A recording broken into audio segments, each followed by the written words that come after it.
Good morning from a rather chilly Norfolk coast. I'm at Gorleston-on-Sea, which is a couple of miles from Great Yarmouth, and it's been an absolutely brilliant sunrise. Gorgeous intense colours, magenta tones, blue tones, almost crimson tones. So I'll put those images up for you in a minute. Absolutely lovely start to the day. I'm just doing some basic coastal stuff, long exposure stuff. Then I'll be looking at details in groins, that sort of thing. Shapes, contours, yeah, lovely. A great coastal morning. So I'll put those early shots up and then let's see what else we can see. Okay. There's nothing wrong with a good old photographic cliche like groins leading out to the sea, especially if the conditions are as stunning as this. The sky was one of those instances where no one believes the colours unless they were there. These colours were starting to show as I left for Gorleston, which is only a short drive from home, so I was really pleased that they were still present as I walked the short distance from the cliffs down to the beach. As for technicalities, there are no great secrets here. Good old f11 and adjust the exposure accordingly after checking the histogram. One of the things I was keeping an eye on was the reflections of the colours in the sea and sand. I especially like the images with that intense band at the shoreline. What I'm also looking for is layering in the waves so that there are areas of light and dark. That can be more trial and error and you may have to take a few versions, but have a quick edit on location and remove those that don't work. Because the sky was relatively clear above the intense clouds, I've chosen to crop a few of the images to produce a more panoramic look, which I think works rather nicely. After the initial shots, I position myself in the centre of the groins, and these are my favourite images from the start of the morning. I like the way that beautiful sky colour puts magenta tones into the weathered wood of the groins. Once again, I used f11 and focused a little way into the image and waited for waves to fill the area marked with an X, just so it wasn't an area of darkness. This image wasn't intentional at first. I selected this crop in Lightroom from one of the wider views. I rather like its soft qualities, and once again those tones coming out in the wood look really lovely. What a great start to the morning. Okay, so yeah, it's been a lot of long exposure stuff. And what I'm doing at the moment is, on these groins, you'll probably see behind me, as you look behind, all these wonderful sort of spikes sticking up. Protrusions, that's a good word for early in the morning. And I'm just concentrating on this area, excluding the sky, shooting down towards the groins and the feet of the groins, and just getting some long exposures or slightly slower shutter speed just to get the sea coming in and, you know, get the wave shapes, the water shapes, especially as the water recedes and you get those lovely patterns. Not so good when the water comes in. Obviously, many people will tell you that on vlogs, and it's true, absolutely true. When the water recedes, you get those lovely flowing patterns go back out. So yeah, I'm just sort of seeing what happens here. Quite effective images, nothing special, but just a nice thing to practice. And I think this is what this morning is about, just me being out, practicing, enjoying myself. Not going to be anything world-beating achieved this morning, but nice to be out and having a go. I went to the other side of the groin from where I was filming to capture these graphic images of retreating waves flowing over the pebbles and against the bases of the groins. There was a nice warm tone from the muted sunlight on the wood. I also think this black and white image works rather well. Exposure for these images was around 0.8 of a second, just enough to accentuate the patterns as the sea flowed back. The last image is taken as the sea comes in. When shooting these type of shots, you're just hoping that you get breaks in the monotony of white tones of the incoming waves. The tones in the sea are very similar to the tones in the wood, and the shapes in the water, especially around the wood, are rather pleasing. Perhaps I should have taken some images nearer to that area of the groin, but I can always go back. Oh, guys, I am happy with those. What it was all about, I've moved the camera away now because I just got splattered with a wave. Not you know, obviously soaked or anything, but just unfortunately just a little spray went straight onto the filter on the front of the camera. So that was a bit annoying. But I think I've got my images, and let's just go and have a look at the area I was talking about. It's literally down here. Let me just move out of the way slightly. All this, just the sea coming in, various shutter speeds, and the lovely catch lights from the rising sun brings a beautiful gold to the sand. You also get your highlights obviously in the sea. Be very careful. Every time you take an exposure, just have a quick check, see where that histogram is, and then obviously adjust accordingly. But of course, one of the things you also want is the effect in the sea. So you want that shutter speed correct to get the look of the sea, but you've also got to be aware that you're going to get catch lights, you're going to get hot spots. So it's that juggling act between exposure. But lovely. I think these are really nice, quite effective, and I love these shapes down here. Let's just move the camera in a minute. Going to be a bit noisy with the wind. Whoa! Just those lovely shapes like that. Absolutely gorgeous. Right, back to the camera, and let's see. But I'll tell you what else we've got here on the groins here at Gorleston. All these lovely contours. Look at all that. Oh, all these barnacles and rust and stones. Hope that wasn't bad video. Just lots to shoot though, so that's good. So I think there'll be some abstract stuff as well. But I'll put those ones up in a minute with all that lovely golden light on the sea and on the sand, and move on, see what's next. Back to the other side of the groins, and with the sun rising, though still being slightly muted by cloud cover, I looked for more images of the moving water and those lovely warm tones. I love all the colours of the pebbles and the metal in this section. They would warrant a few close-up abstracts on a day when the tide is lower, but for now it was nice to shoot them as is with the action of the sea around them. The protrusions, as I so eloquently called them in the location commentary, really do work well. For these following images, it's all about the tones, catch lights and movement. It's fair to say I took far too many images from this area, but as the light was very even, I was able to edit on location, which is a bonus. Okay, well, the 850's on, so that means the 135 is out. Hooray! Had to happen sometime. So I'm going to be walking down here, getting back to the dunes, to the groins. I think these are called groins. And I'm going to try and get single points, single areas of it, a little bit closer. It'll also avoid me getting hit with sea spray, so it'll be a little bit easier to work on the 135. And then, after that, I'm not going to go for any big walks. I'm going to stay in the area and get the 135 on all these lovely details. There's some lovely light on the wood behind there, and just see what I can see in there. My usual Gibbo shallow focus stuff, I think. But there's some lovely, it's just a lovely soft light, and I think that'll work quite nicely for abstract type images. Oh yeah, can see one there. Oh, look at that, look at that. Let's just hope that's a good bit of film in there. Just lovely subjects, lovely subjects.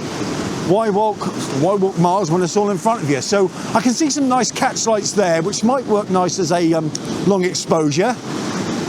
Maybe I can get down low if my knees will let me. Then again, I'm trying to avoid the sea spray. But anyway, I'm talking too much. Let's put up some images from this spot. Could be some nice stuff. As I was getting splashed a bit due to being too close to the action, I put on the trusty 135mm and shot from a distance. The objective was still the same, making the most of that lovely subtle light. Shutter speeds for these images was around 2.5 seconds as I was using the little stopper, and I was using an aperture of f8, which would mean one of the protrusions would be nicely in focus and the rest would gently fall out of focus. I like these images. The angular shapes of the groins and the softness of the sea make good contrasting elements to the image. This last image I like for the light, but not for the composition. I made the angle on the protrusions too tight, and this area of them at the front of the image is too bulky. I suppose I could crop it to an even thinner crop, but it's probably best that I have another attempt on another day. Really happy with those ones shooting underneath the groins with all the spikes and the lovely warm light coming through. Really nice how they've turned out. Yeah, really good, really good. Once again, just being very careful with my shutter speeds, picking the right speed, just waiting for the sea to retreat, and the sea was coming in as well, so you've got that retreating sea, plus you've got the big splashes that hit all the lovely golden light. Very effective images, very nice. Probably slightly warm them up in post-processing to give them a more romantic look, but yeah, really happy with that. So, wiped down the 135, absolutely covered in sea spray. Polarised on the front is an absolute nightmare. So I'm now going to go for some abstract stuff, just to get out of the way of the sea spray for a while and just, you know, kick back and have a bit of a relax. So let's get into here. once again, let's look for all those lovely contours, shapes, some lovely wood there. So much to do. So I'll put these ones up and we'll see how we get on. But I think what we'll be doing is pretty shallow focus stuff, typical Gibbo stuff, shooting at 1.8, f2, f2.2, and then just letting parts of the image just fall away nicely. Hopefully I can also do some backlit stuff, and there'll be perhaps some nice sort of bokeh light behind. We shall see, but I'll put those up in a minute. But now it's time to abstract time. Yeah!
I really enjoy taking these abstract images. It's such a relaxing practice. There's no pressure to get focus, bang on. I select a certain area, and if it's just slightly out, it doesn't matter. I really don't care. It's all about the suggestions of shapes, colors, forms. I'm not trying to be all arty here. It's just my way of perhaps winding down after I've taken more regular images. I just go on to stuff like this, and it's like it's just sort of like a little chilled session. There may be more regular images to take, but I'm just having a little time out, and my time out is shooting these type of images, and I love them. And as I may have said before in vlogs, they're often the first images that I will look at when I get them, when I get the images back on computer, because they're a little bit different. I can see all down here behind me on the beach, obviously the tide lines here. You've got lots and lots of cuttlefish bones, bit of seaweed here, bit of foam there at the back, lots to shoot. And I'm going to concentrate on just this groin. I'm not going to go, to the ones further down there. It's pointless. They're all the same. They've all got these wonderful, wonderful subject matter. I mean, some of the wood grain here, that's going to definitely take up a couple of shots. Might even get the iPhone out and have a go with a few. But I'll just continue here for a little while because it's keeping me very much entertained. Let's say hazy day, so it's not like I'm missing any big wide landscape type stuff now. It's more about the details, light and shadow. Anyway, I'll put some more images up from here, taken with the 135 on the 850. Yeah, very happy with them. Well, what I can see on the camera anyway. Hey.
Okay guys, well, as I may have mentioned in the last vlog from Winterton, I'm using a new vlogging camera now and microphone, nice wireless microphone. I've only got one of these at the moment, and I literally was taking an image just with the seat at my feet, and looked down at my jacket.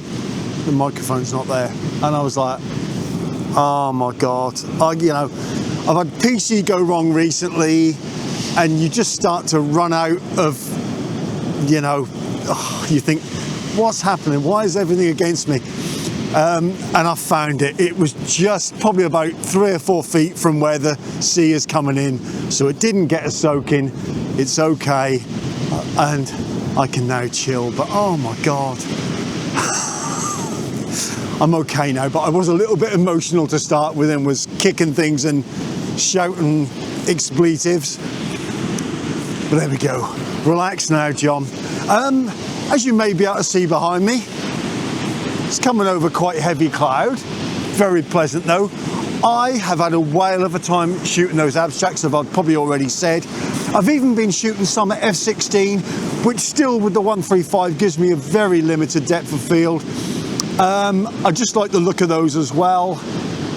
I'm really pleased with those, really pleased with the abstracts. What I'm going to do though, because there's some quite nice cloud shapes behind me, and I will just turn around because I just want to get out the wind, but there's a very nice cloud shape up there, so I might use this Groin and take a couple of more long exposure stuff just to break up the monotony now of taking a few abstracts. Sometimes my old eyes get a little bit, I've had enough of that, especially after my emotional episode just now. So yeah, I think a couple of more long exposures, and then we'll see where we go from there. Some lovely movement in the grasses there, so maybe even some movement of the dunes with sky behind, if it's a bit more defined. We'll see. Anyway, I'm gassing on. Long exposure time.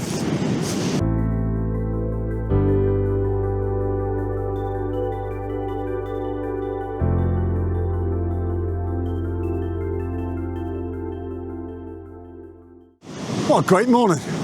Really enjoyed that. Oh yeah, apart from the panic about the microphone, that wasn't so good. But there you go, all sorted. Yeah, great. So yeah, from a really brilliant start of the day with that incredibly intense sky, lovely long exposures, lovely little bit of abstract photography, and then a little bit of long exposure photography to finish with. All in all, great morning. And I'm off to see Dad now, so we're going to go back. Once I picked him up, we're going to go back to Gorleston seafront for a coffee and a bacon roll. So jobs are good, and what a lovely day. And then obviously when I get back home later on, a very good clean down for the gear. Lots and lots of sea spray all over the lenses, over the filters. So that's going to be a chore, but it's got to be done. Got to be done. My hat's fallen down. Oh dear. Anyway, oh blimey, hold on. Sort that out. Okay, that's a little bit better, depending on your view. So, I'd like to thank you guys for joining me on this lovely little coastal shoot at Gorleston, and hope to see you soon. And what I'd like to just say is thanks for those that have watched the recent videos, much appreciated. And if you got time in this busy, horrible world that we live in at the moment, just leave a like, leave a comment. It's just really useful to help me grow the channel, and that's what I'd like to do. So yeah, please like, comment, much appreciated. All right, so until next time, look after yourselves and hope to see you soon. All right, take care. Bye bye.